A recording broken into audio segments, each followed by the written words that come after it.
Nous écoutons la catéchèse du pape François à Rome le 18 janvier 2023, précédée de la lecture des premiers versets du chapitre 15 de Saint Luc. Luc 15, versets 3 à 7.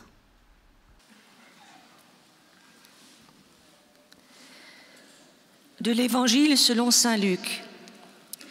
Jésus leur dit : si l'un de vous a 100 brebis et qu'il en perd une, n'abandonne-t-il pas les 99 autres dans le désert pour aller chercher celle qui est perdue jusqu'à ce qu'il la retrouve ? Quand il l'a retrouvée, il la prend sur ses épaules tout joyeux, et de retour chez lui, il rassemble ses amis et ses voisins pour leur dire : réjouissez-vous avec moi, car j'ai retrouvé ma brebis, celle qui était perdue.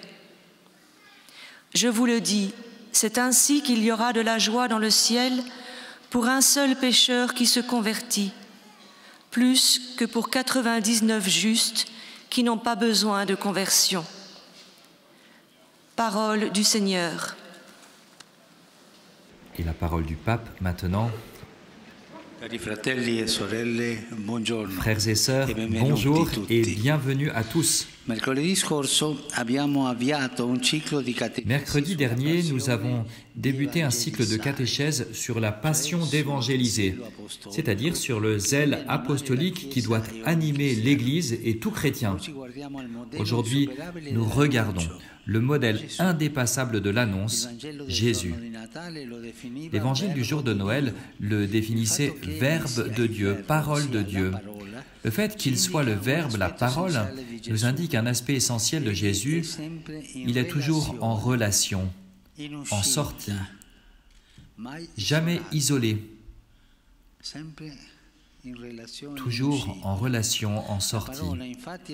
La parole, en effet, existe pour être transmise, pour être communiquée.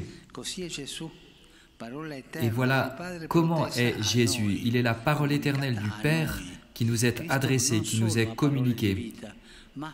Non seulement le Christ a les paroles de la vie, mais il fait de sa vie une parole, un message. Il vit toujours tourné vers le Père et vers nous.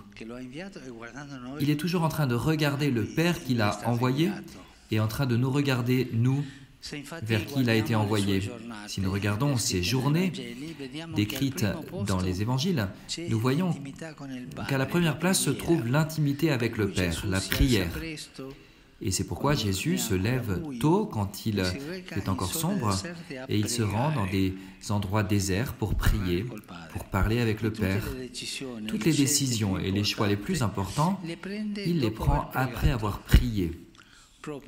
Et c'est justement dans cette relation, dans la prière, qui l'unit au Père dans l'Esprit, que Jésus découvre le sens de son être homme, de son existence dans le monde, car il est en mission pour nous, envoyé par le Père vers nous. Et dans ce sens, le premier geste public qu'il accomplit est intéressant. Après les années de la vie cachée à Nazareth, il ne fait pas un grand prodige, il ne lance pas un message choc, mais il se mélange aux gens qui allaient se faire baptiser auprès de Jean le Baptiste.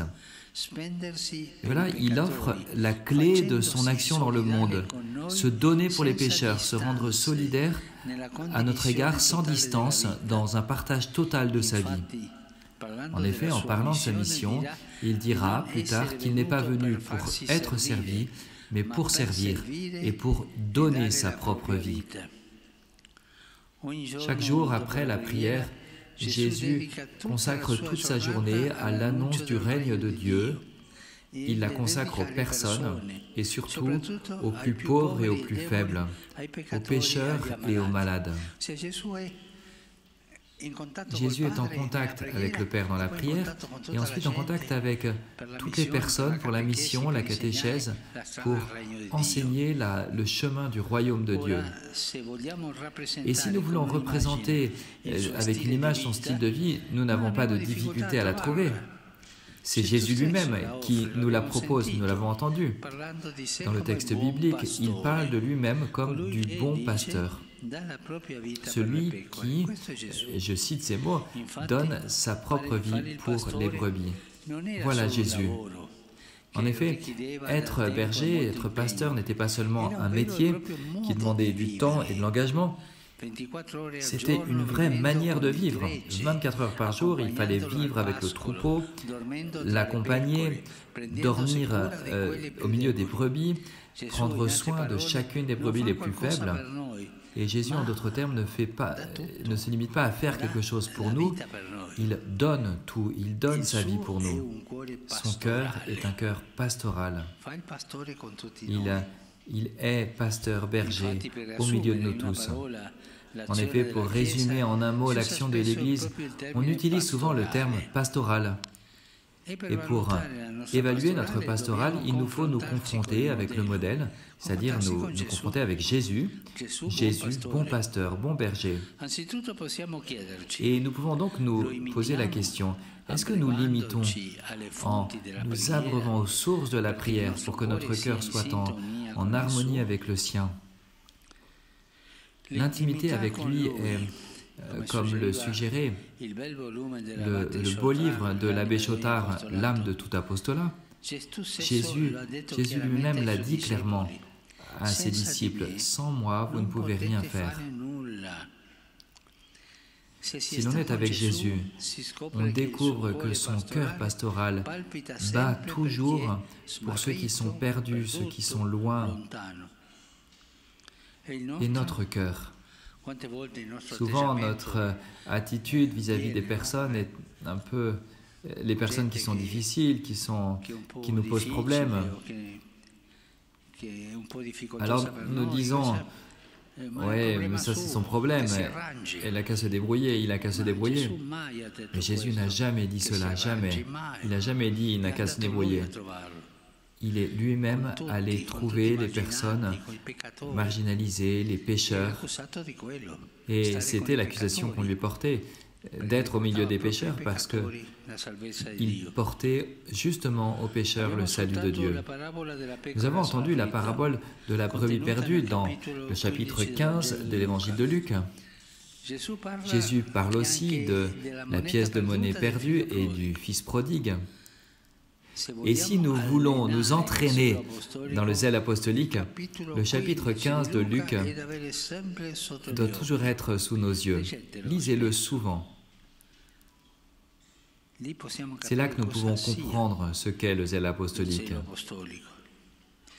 Nous découvrons que Dieu ne reste pas à regarder l'enclos des brebis et il ne passe pas son temps à les menacer pour qu'elles ne s'en aillent pas. Non, au contraire, si une des brebis se perd, il ne l'abandonne pas, mais il va à sa recherche. Il ne dit pas « c'est sa faute si elle s'est perdue, c'est son problème ». Non, le cœur pastoral réagit d'une autre manière. Le cœur pastoral souffre, le cœur pastoral risque. Il souffre, oui. Dieu souffre pour ceux qui s'en vont, et il pleure et il les aime encore plus. Le Seigneur souffre quand nous nous éloignons de son cœur.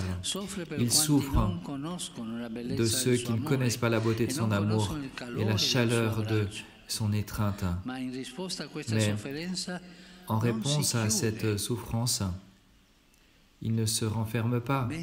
Au contraire, il prend le risque. Il laisse les 99 brebis qui sont en bonne santé et il s'aventure pour la seule qui s'est perdue. Et il fait quelque chose de complètement irrationnel, mais qui correspond à son cœur pastoral.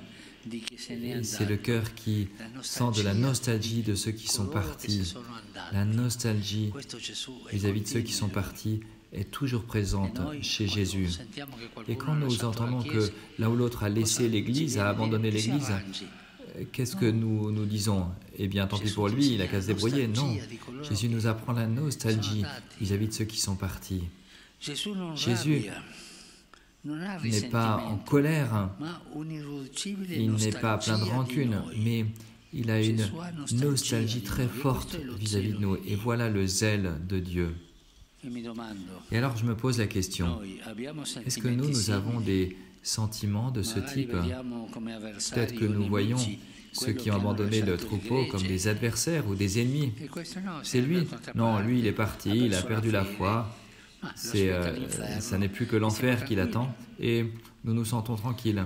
Quand nous les rencontrons à l'école, au travail, dans les rues de la ville, pourquoi ne pas penser au contraire que nous avons une belle occasion de leur manifester la joie d'un Père qui les aime et qui ne les a jamais oubliés. Non pas pour faire du prosélytisme, non, mais que puisse leur parvenir la parole du Père pour marcher ensemble. Évangéliser n'est pas faire du prosélytisme. Faire du prosélytisme, c'est une chose païenne. Ce n'est ni religieux ni évangélique. Mais une bonne parole vis-à-vis de ceux qui sont partis. Et c'est un honneur de dire cette parole bonne, car la parole, Jésus nous le demande, il nous demande de nous approcher toujours avec un cœur ouvert à tous, car voilà comment lui se comporte. Peut-être que nous suivons et nous aimons Jésus depuis longtemps et nous ne nous sommes jamais demandé si nous partageons ses sentiments, si nous souffrons, si nous risquons en harmonie avec le cœur de Jésus, avec ce cœur pastoral, proche du cœur pastoral de Jésus. Il ne s'agit pas de faire du prosélytisme, je l'ai dit, pour que les autres nous appartiennent. Non, cela n'est pas chrétien. Il s'agit d'aimer pour qu'ils soient des enfants heureux de Dieu. Demandons dans la prière la grâce d'un cœur pastoral ouvert, qui soit proche de tous, qui puisse porter le message du Seigneur et sentir à leur égard la nostalgie du Christ. Parce que notre vie sans cet amour qui souffre et risque ne va pas bien. Si nous, chrétiens, nous n'avons pas cet amour qui souffre et qui risque, nous risquons de nous occuper uniquement de nous-mêmes.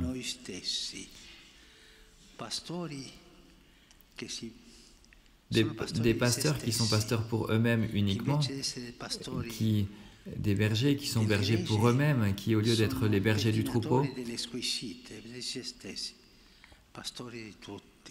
sont des bergers précieux.